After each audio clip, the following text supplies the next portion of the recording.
అసలు దేవుడు మా గురించి పూర్తిగా మర్చిపోయాడనుకుంటా. మనకొక దేవతను మనమే చేసుకుందాం. నీ దేవుడైన యెహోవాను నేను తప్ప వేరొక దేవుడు నీకు ఉండకూడదు. పైన ఆకాశముందే గాని క్రింద భూమి అందే గాని భూమి కింద నీళ్ల ఎందే గాని ఎండు దేని రూపములైనను విగ్రహములైనను నీవు చేసుకోనకూడదు. ఈ దేవుడైన యెహోవా నామమును వ్యర్థముగా ఉచ్చరింపకూడదు.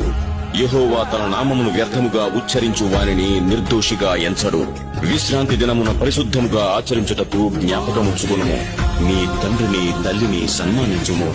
నరహత్య చేయకూడదు. వ్యభిచరింపకూడదు. దొంగలించకూడదు.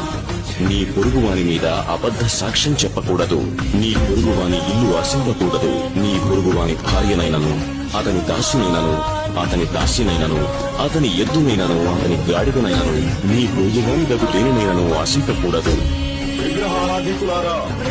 ఆయనను నేను బ్రతిమలాడాను తన ప్రజలను నాశనం చేయొద్దని. ఇప్పుడు చూడండి మీకు మీరు ఏవి చేసుకున్నారో.